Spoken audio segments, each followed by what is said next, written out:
bem com vocês? Sejam bem-vindos a mais uma aula do projeto Mãos na Massa Economia Doméstica. Sou a professora Arlete da Escola Municipal Prefeito Omar Sabag, responsável pela Sala Maker de Gastronomia. Eu sou a professora Andréa, responsável pela Sala Maker de Artesanato, Costura e Customização. E hoje vamos continuar conversando sobre imigração no Paraná. Relembrando as aulas anteriores, emigrante é aquele que sai do seu país para morar em outro. Imigrante é aquele que chega no país estrangeiro para morar. Agora vamos observar o mapa. Os continentes são grandes faixas de terra cercadas por água. No total, são 6 grandes continentes: América, Europa, Ásia, África, Oceania e Antártida. A América é subdividida em 3 partes: América do Norte, América Central e América do Sul, onde está localizado o nosso país, o Brasil. Agora temos um desafio para vocês: descobrir sobre quais imigrantes iremos falar. Vamos observar as imagens referentes à cultura deste povo. Aí vai a primeira imagem. Qual povo utiliza esse tipo de roupa, vocês sabem?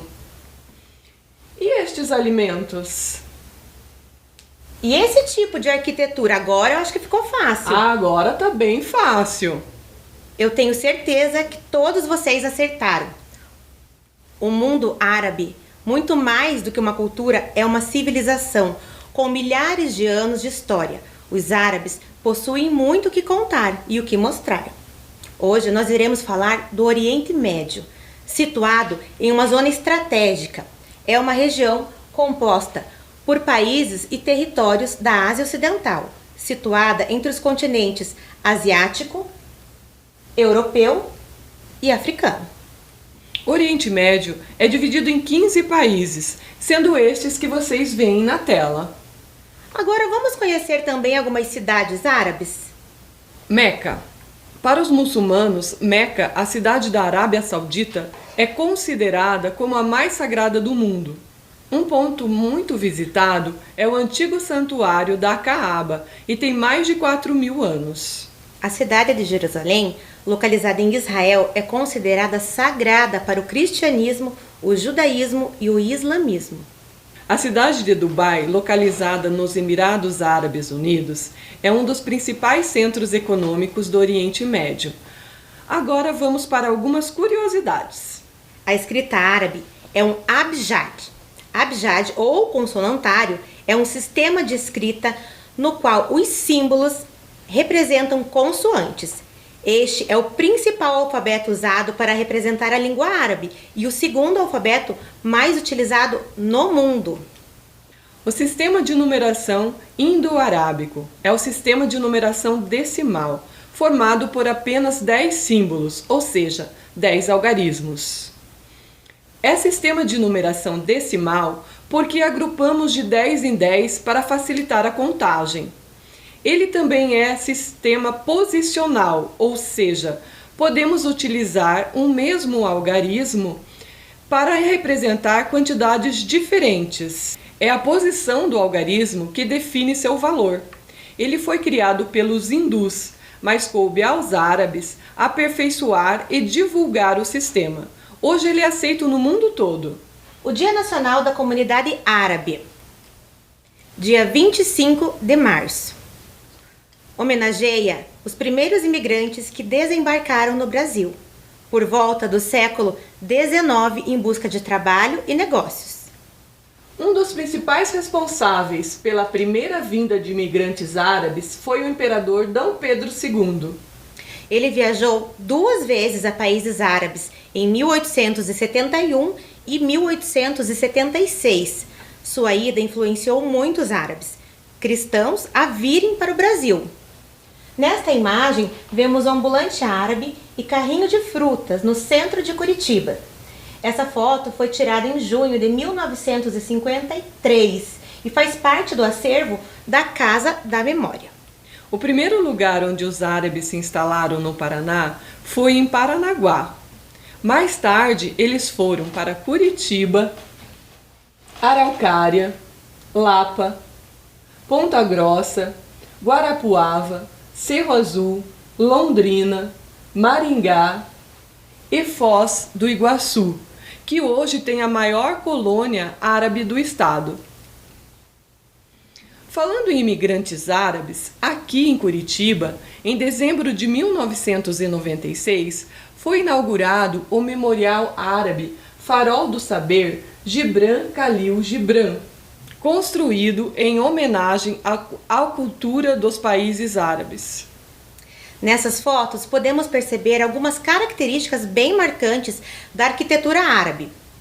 Os arcos, as colunas, as janelas, os arabescos, são desenhos em formas geométricas harmônicas. Agora vamos lá para Foz do Iguaçu, onde estima-se que os primeiros imigrantes árabes chegaram nos anos de 1940. Esta imigração foi motivada especialmente pelo comércio paraguaio e também pela busca de melhor qualidade de vida. E falando em arquitetura, né, professora? A iluminação é parte importante para a decoração árabe. Cheia de charme, com velas, lanternas, é possível criar um clima bem aconchegante. Lindo, não é mesmo? Mas uma das maiores influências árabes está na gastronomia, sem dúvida. Há décadas, a culinária árabe tem contribuído para o desenvolvimento da nossa cultura. Vocês certamente já comeram esfirras e quibes, mas vocês já comeram hummus? Hummus, não, eu nunca. O que é? Hummus é uma pasta de grão de bico. Ela é misturada ao tahine e pode ser temperada com alho, limão, azeite e outros temperos. Ela pode ser consumida com pão sírio ou torradas, ou até mesmo em sanduíches. Tahine eu sei o que é. É uma pasta de gergelim que é muito utilizada na culinária árabe. Isso mesmo. E essas receitas podem ser saboreadas com pão sírio. Outra receita é o charuto. O charuto de repolho é muito consumido pelos imigrantes árabes e consiste em folhas de repolho cozido recheado com carne moída. As esfirras que já foram citadas são pequenas tortas que podem ser consumidas com massa aberta ou fechadas. Elas são recheadas de carne moída, queijo, espinafre e outros ingredientes, dependendo do gosto de cada um. Quibe é um bolinho característico do Oriente Médio, feito com trigo para quibe, carne moída e diferentes temperos. Pode ser consumido frito, assado ou até mesmo cru. E falando em trigo para quibe, vocês conhecem o que é tabule? Tabule é um prato típico libanês, é servido como aperitivo. Sua preparação é feita com trigo para quibe, tomate e temperos. É considerado também uma salada e consumido com alface. Querem aprender a receita do tabule? Então assistam ao vídeo.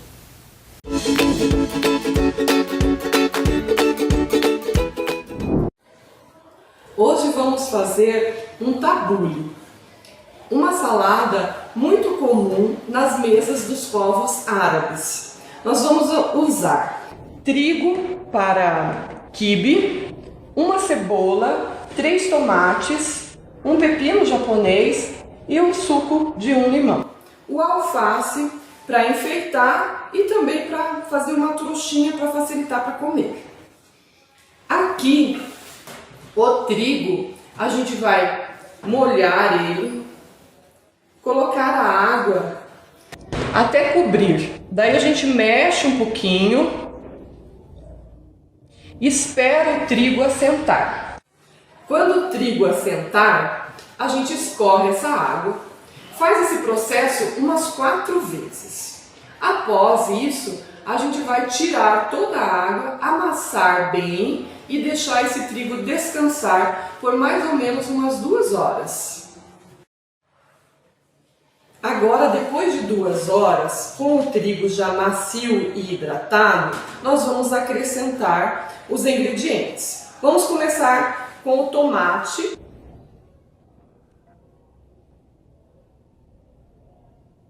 Conforme vai pondo, já vai dando uma misturada.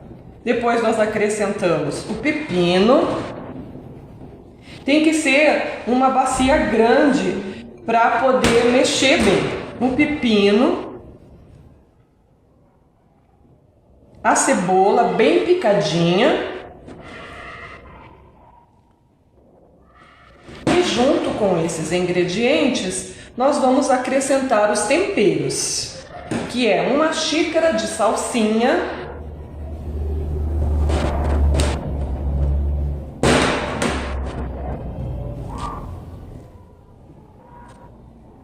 1 xícara também de hortelã e 3/4 de xícara de cebolinha. Tem gente que usa outros temperos, mas esses daqui são os tradicionais.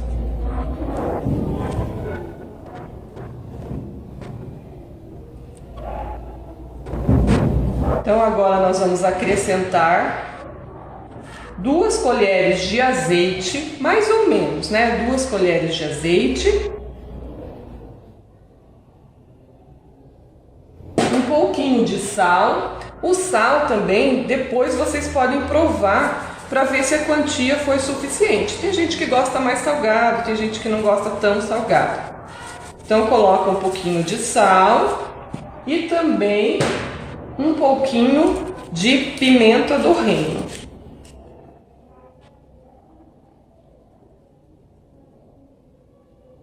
Agora nós vamos mexer bem para ficar bem distribuído aqui os temperos, o cheiro verde, o pepino, o tomate.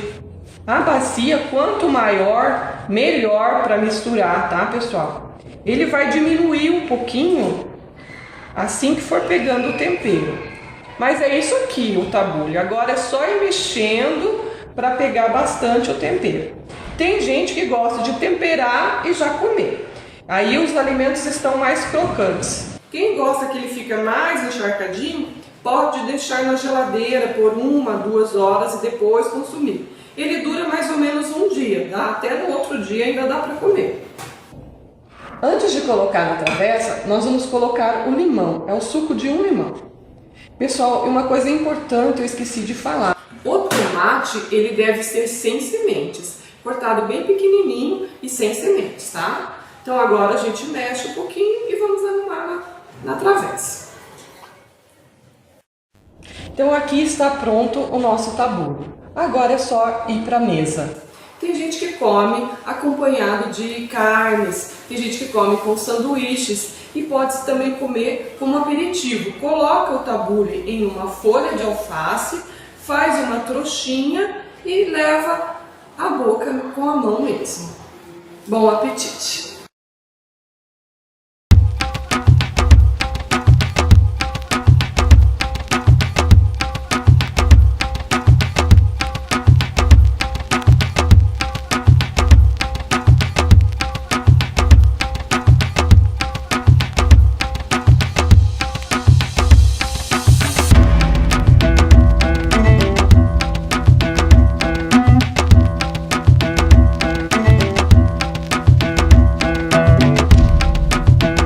É uma receita saudável, prática e muito saborosa. Eu fiquei com água na boca, eu vou fazer com certeza.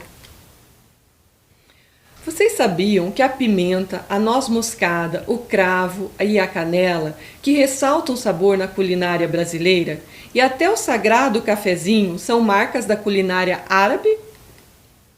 Os imigrantes árabes se dedicaram principalmente à produção literária, arquitetura, música, dança. Com esses imigrantes vieram também valores, tradições e costumes, que hoje fazem parte da nossa cultura. Vamos dar um até logo para os árabes, porque agora é hora de viajar. Então vamos sair do Oriente Médio e vamos para outro lugar. Observando ao mapa, vocês sabem sobre quais imigrantes nós iremos falar agora? Vamos observar as imagens. E aí, vocês já sabem sobre quem iremos falar? Isso mesmo, o Japão. Agora vamos entender por que essas imagens nos remetem à cultura japonesa? Estes bravos homens se associam até hoje a expressões como honra, justiça e lealdade. Bonsai são pequenas árvores, são árvores em tamanho miniatura. E quando elas são bem cuidadas, elas podem viver durante séculos. Kimono, uma vestimenta, um traje, em japonês significa coisa de vestir. Sushi é um bolinho de arroz japonês enrolado com uma alga, recheado com peixe, frutos do mar ou legumes. Esse é o manekineko, o gato japonês da sorte. Ele é um talismã muito importante para os japoneses. Então ele é usado para atrair sorte, proteção, prosperidade, felicidade e saúde.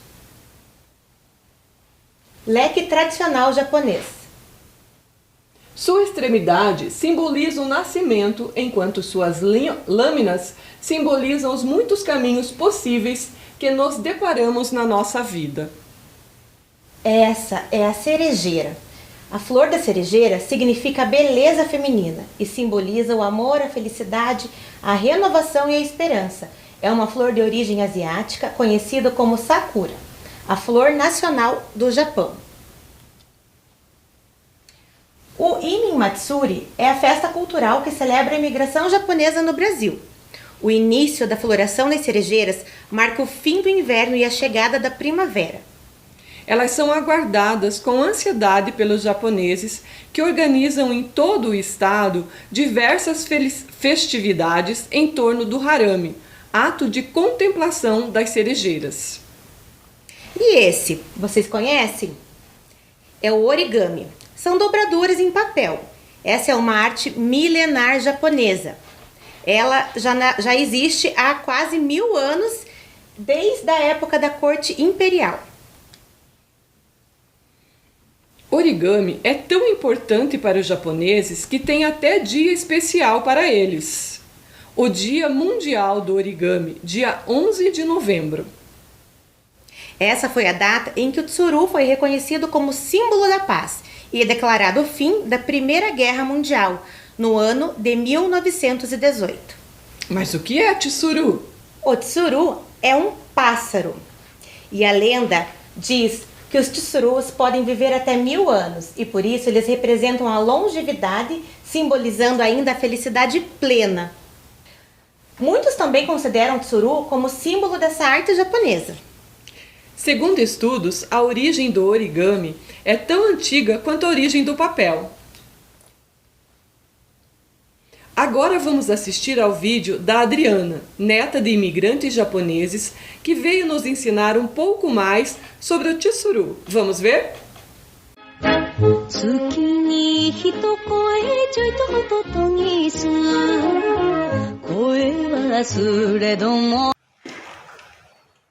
Konnichiwa, minasan. Boa tarde a todos. Hoje eu vou ensinar vocês a fazer origami. Origami são dobraduras japonesas. Eu separei pra gente fazer hoje o tsuru. Tsuru é um passarinho muito importante no Japão. Normalmente, os japoneses eles fazem pedidos e para esses pedidos se realizarem, eles têm que fazer 1000 tsuru. Então eles fazem correntes e correntes de tsuru e levam para os templos. Então hoje a gente vai aprender a fazer um origami de tsuru, que é esse passarinho japonês. Então vamos lá. A gente vai precisar de um papel, pode ser colorido, eu tenho um papel próprio para fazer origami. E ele tem que ser quadrado certinho, tá? Dobrado. Passo 1, vamos dobrar ele no meio, formando um triângulo. Abriu, vamos fechar de novo, dobrar ele de novo do outro lado, tá?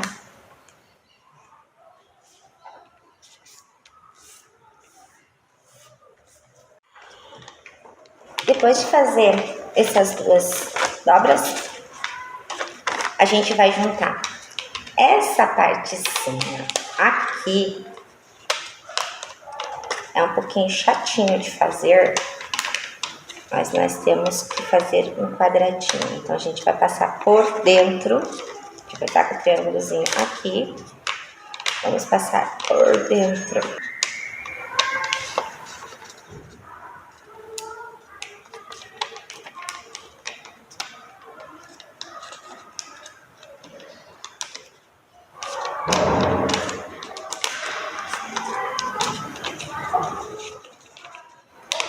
E do outro lado também. Vamos lá?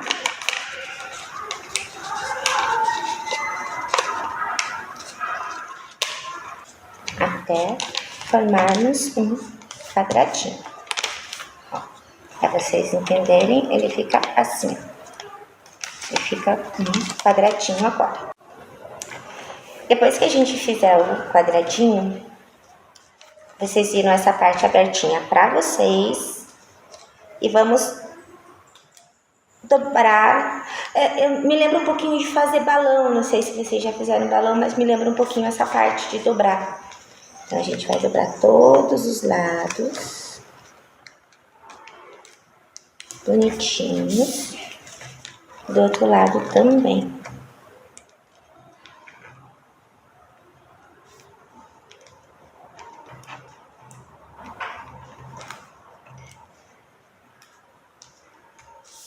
E ele fica assim.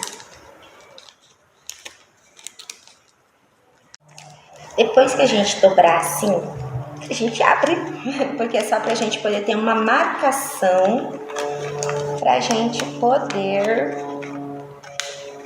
virar ele pra dentro, tá?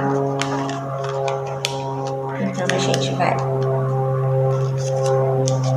virar ele e usar aquela marcaçãozinha para deixarmos ele retinho, tá bom?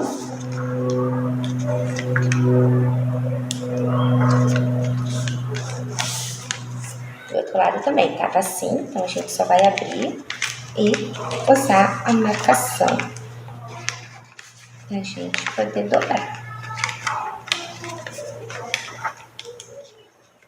Tem gente que consegue fazer sem, mas é bem melhor deixando marcado pra gente não se perder e não ficar muito tortinho.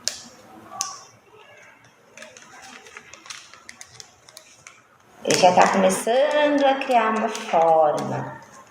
Então, ele ficou assim, abertinho e aqui é fechadinho, tá bom? Vamos lá. A partinha abertinha, essa partinha aberta, a gente vai dobrar de novo. Na frente e atrás, em todos os ladinhos. Vamos dobrar. E do outro lado também. Na parte aberta, tá?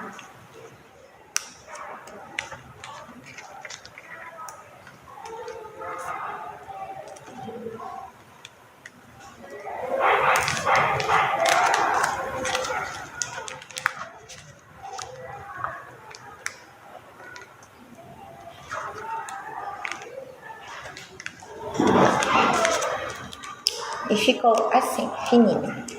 Vamos finalizar o tsuru. Viu como é rápido? Agora a gente vai virar para fora esse lado. Vamos fazer o biquinho dele. O biquinho do nosso passarinho. Eu não sei se dá para ver direito, mas a gente dá uma entradinha aqui para poder fazer o bico do nosso passarinho. E o outro lado é a caudinha dele.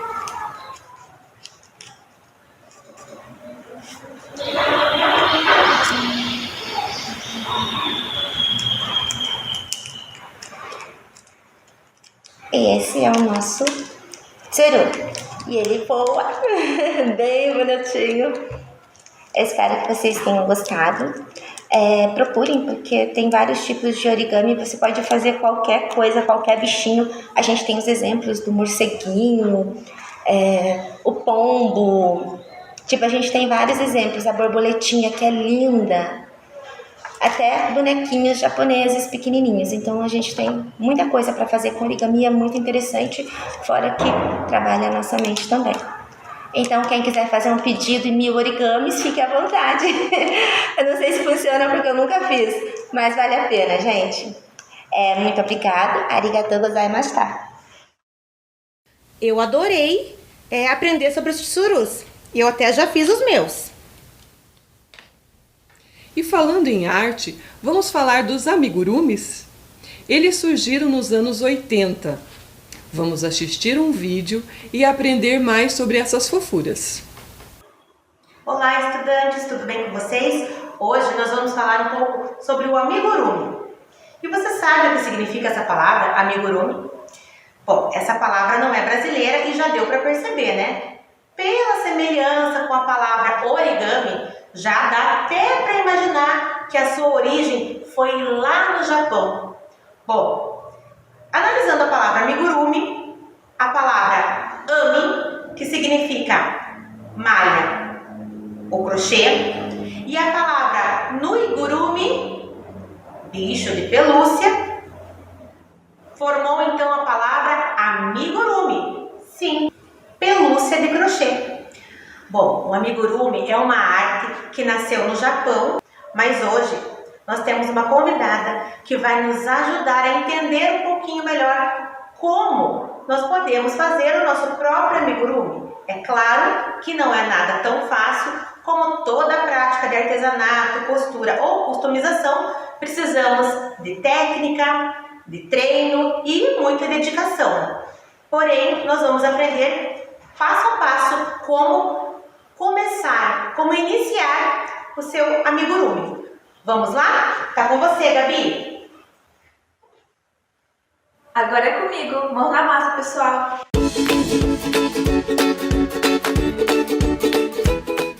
Oi, pessoal. Eu sou a Gabriele e estou aqui no Espaço Maker de Artesanato, Costura e Customização do projeto Mão da Massa da Escola Municipal Prefeito Omar Sabag. Agora eu vou falar dos materiais que a gente vai usar. A gente vai usar uma agulha de tapeçaria, um marcador de pontos, uma tesoura, o fio amigurumi e, para as agulhas, vamos precisar de agulha 2,5, 3 ou 3,5. Eu vou ensinar agora como fazer o anel mágico. Nós vamos pegar o fio e enrolar nos nossos 2 dedos, formando um X.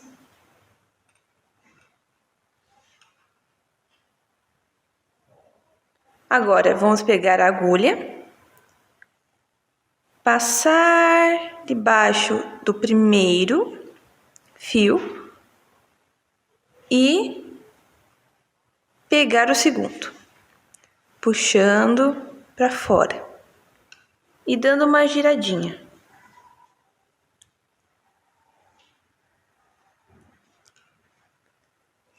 Agora vamos laçar o fio na agulha e puxar por dentro da correntinha. Agora que eu já ensinei o ponto baixo, nós vamos fazer 6 pontos baixos no anel mágico.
げたらもしも街のどこかでチャンスが来たみたいのなら長くのが早いよね目の前に消す目しかないわいや。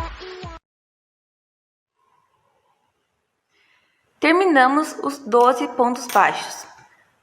Esses são os pontos principais para você fazer um amigurumi. Agora, se você quiser fazer um bichinho, você pode usar uma receita e com treino fazer um amigurumi.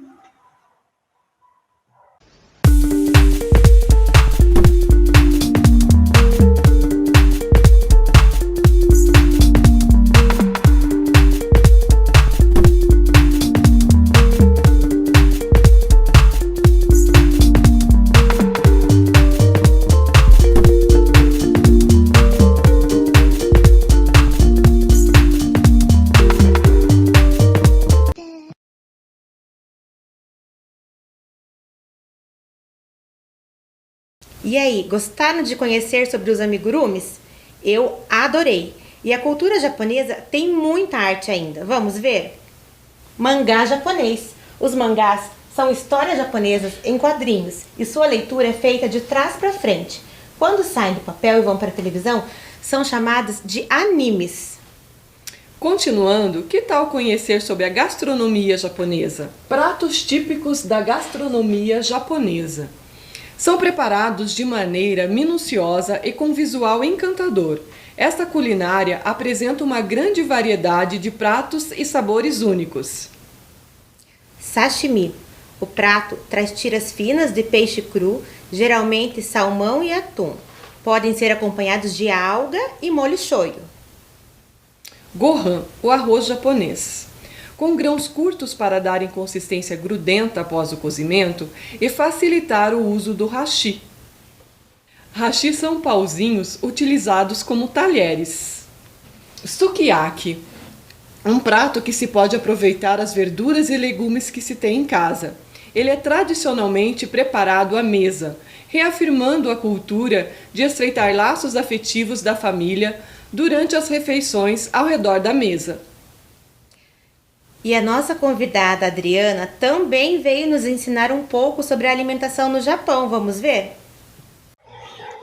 Oi, eu vim a pedido da professora Arlete e da professora Andréia falar um pouquinho sobre o café da manhã japonês. Todo mundo está acostumado com o nosso café da manhã, café preto, leite, pão, manteiga, frios. E o café da manhã japonês não tem nada a ver. Por quê? O japonês, a cultura deles de valorizar o alimento assim é muito incrível, é muito bonito. Eles não comem para encher a barriga, eles comem pensando no corpo, pensando em harmonizar na saúde principalmente. Então o café da manhã japonês é bem diferente do nosso, o que consiste em arroz, que é um dos alimentos mais sagrados do Japão, que é o shirogohan, que é um arroz branco mesmo. Ele é menorzinho, ele é pequenininho e ele é cozido só na água, não tem tempero nenhum. Eu coloquei nesse um pouquinho de kondo com gergelim, é uma alga, ela é desidratada. Eu particularmente adoro, né? Tem gente que não gosta, mas é uma alimentação bem saudável. Aí a gente vem com o misoshiro, que é a sopinha de soja. Ela é a base de miso. Miso é uma pasta de soja. O soja é muito consumido no Japão e é um alimento muito importante também. A gente não consome, mas é um alimento que faz muito bem para a nossa saúde. Temos também o tofu, né, que é o queijo branco, o queijo japonês, que normalmente ele não tem gosto de nada, mas a gente sempre coloca um shoyu e ele na comida, no meu misoshiro tem tofu também. Ele misturado na comida, ele tem sabor sim, e fora que ele tem assim uma riqueza de vitaminas que fazem bem pra gente. E normalmente tem uma proteína, um peixe. Eu, no caso, fiz um tamagoyaki, que é um omeletezinho japonês, que é um ovinho, um omelete, todo enroladinho. Então, tipo, se vocês conseguirem ver, ele é todo enroladinho. Parece um rocambole de ovo. e verdurinhas, legumes. Eles gostam muito, eles comem muita raiz, de raízes, de cenoura, gobô. Eu nem sei como, acho que nem existe no Brasil, assim, pra gente falar em português não tem gobô, mas é uma raiz muito gostosa. A gente tem nabo e várias coisas. Então, a alimentação da manhã do japonês é muito importante para o dia começar muito bem, para que eles tenham energia e consigam enfrentar o dia. Não é muito da nossa cultura, né? Comer comida, assim, pra gente é uma comida, mas é bem legal. Quando eu morei no Japão, eu comi assim e é bem gostoso. Eu espero que vocês tenham gostado dessa experiência diferente. Se um dia tiverem oportunidade, como. Muito obrigada a todos.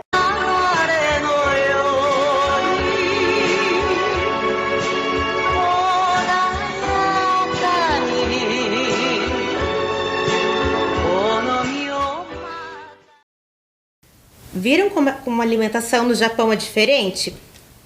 E todas essas receitas deliciosas, assim como as mais diversas formas de arte e cultura, vieram com os imigrantes aqui para o Paraná. Vamos falar sobre isso agora?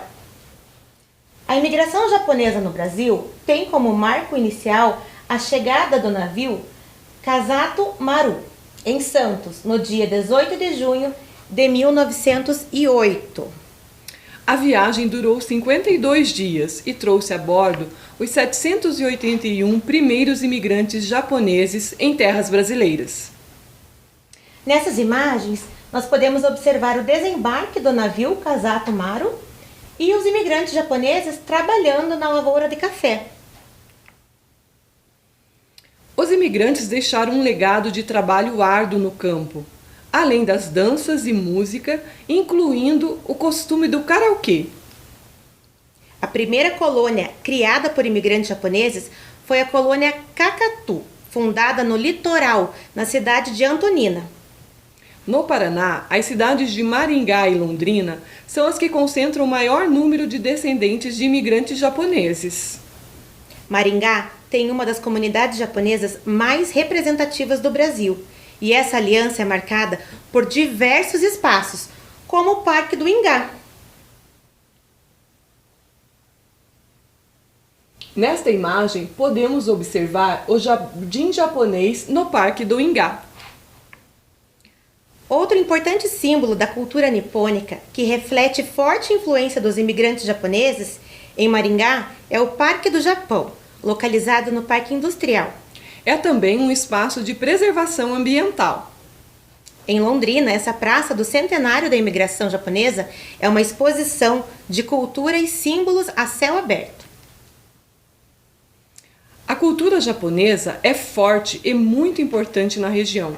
A palavra açaí significa em japonês terra do sol nascente. Açaí é uma cidade paranaense onde quase 20% da população carrega traços orientais. Esse é o primeiro castelo japonês construído no Brasil, localizado no ponto mais alto do centro urbano de Açaí. A construção foi inspirada no castelo japonês de Himeji. Palácio Ryoko é um belo exemplo da arquitetura japonesa em Curitiba. No bairro Água Verde está a Praça do Japão, que segue as linhas tradicionais dos jardins japoneses. O Buda na Praça do Japão representa o budismo, que é praticado por cerca de 55% dos japoneses. E o que é budismo? Bom, o budismo é uma religião e filosofia oriental, fundada por Siddhartha Gautama, o Buda. Essa é uma das maiores religiões do mundo, com milhões de praticantes. Templo Budista de Foz do Iguaçu, no Paraná. É o segundo maior templo da América Latina. Que gostoso conhecer sobre essas culturas, né, de outros povos, mas infelizmente a aula agora chegou ao fim, pessoal. Espero que vocês tenham gostado. Tchau! Até Sayonara. a próxima aula!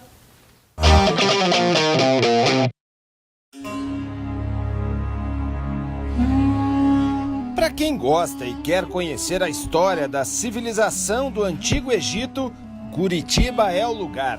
No bairro do Bacaxiri, a Ordem Rosa Cruz mantém um complexo que, além dos edifícios imponentes, conta com o Museu Egípcio, formado por objetos relacionados ao Antigo Egito, possuindo peças que contam a história dos faraós, da religião e do cotidiano daquela civilização. O Museu Egípcio, ele tem, na verdade, um museu de réplicas e que trouxe hoje para a população de Curitiba, a cada 2 anos, na verdade, uma exposição com um determinado assunto sobre o Egito Antigo. As pessoas tendem a pensar que o Egito Antigo eram somente aquelas grandes construções, mas nós esquecemos que foi uma civilização muito grande e que perdurou por cerca de 5.300 anos. E o passeio já começa pelo lado de fora, onde a própria arquitetura dos edifícios já nos remetem ao Antigo Egito. E você pode passear, inclusive, nesta alameda aqui, cercada de esfinges. As réplicas dos objetos relacionados ao Antigo Egito, cujos originais são conservados no acervo de diversos museus europeus, egípcios e norte-americanos, são fiéis. Esses objetos relacionam-se a muitos aspectos da vida daquele povo, assim como sua organização social, sua religião e sua política. Mas a peça mais importante do Museu Egípcio é a múmia original de uma dama egípcia chamada Totmeia, que possui cerca de 2.600 anos. Ela está na coleção do museu desde 1995. A parte final da exposição é a múmia Totmeia. E o incrível é que a múmia Totmeia ela tem o sarcófago, que é uma réplica também, é uma cópia, né? E aí nós temos ali também a tumba dela, que é uma cópia também baseada na época das tumbas da época dela, né?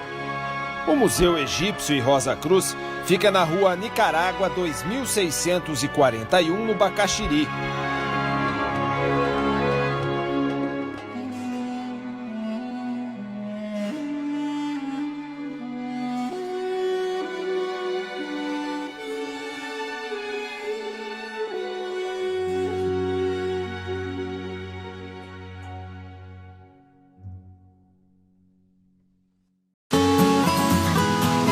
Som de água caindo de cachoeira, paz e calmaria. Tudo isso dentro da cidade.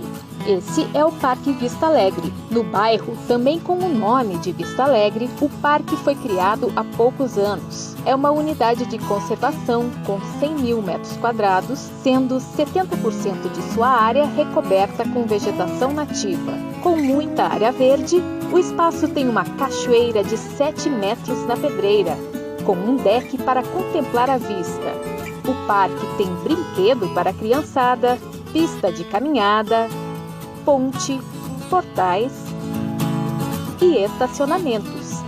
Para quem vai de ônibus, as linhas mais próximas são Fredolin Wolf e Raposo Tavares. Curta o Parque Vista Alegre e curta Curitiba!